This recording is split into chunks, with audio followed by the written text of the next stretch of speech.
कोल्हापूर शहराच्या हद्दवाढीचा प्रश्नात जी फसवणूक करण्याचा प्रयत्न करत आहे हे महायुतीचं सरकार।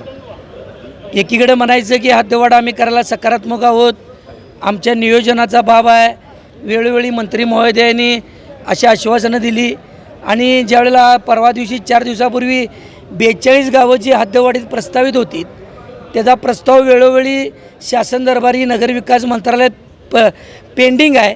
अशा वेळेला त्या खेडेगावातल्या त्या गावांना विशेष प्राधिकरणाचा विशेष दर्जा देण्यात आलेला आहे।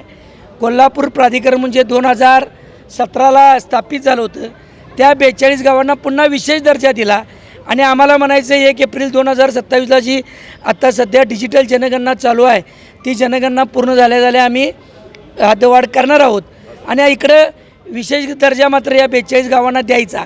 जर विशेष दर्जा त्या 42 गावांना दिल्यावर हद्दवाढील होईल का? हद्दवाढ होणारच नाही हे कोणाला हे सांगायला ज्योतिषाची गरज नाही आहे।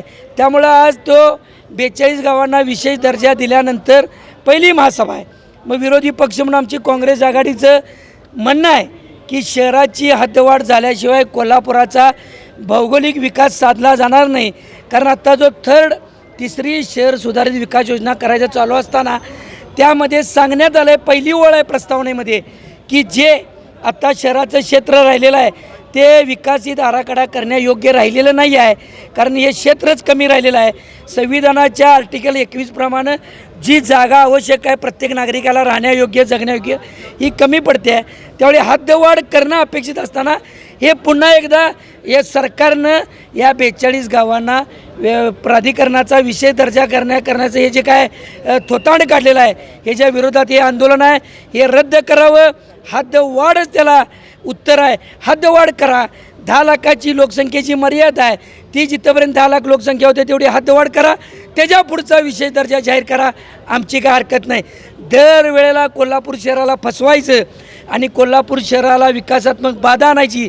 कोल्हापूर शहर एक गॅस चेंबर केले, सुधारित खेडं करण्याचा प्रयत्न आहे, आधुनिक एक RCC झोपडपट्टीचं शहर करण्याचा प्रयत्न आहे आणि शाहू नगरीला कलंक लावण्याचा हा जो आहे शासनाचा प्रयत्न आहे तो हाणून पाडण्यासाठी हे आंदोलन आहे। हद्दवाढ केल्याशिवाय मी गप बसत नाही, महापौर साहेबांना निवेदन देणार, सभा चालू देणार नाही, स्थगन प्रस्ताव आणणार आहे। पहिला या प्रस्तावावर चर्चा मगच पुढे कामकाज हा या आंदोलनाचं स्वरूप आहे आणि तो आमचा अधिकार आहे।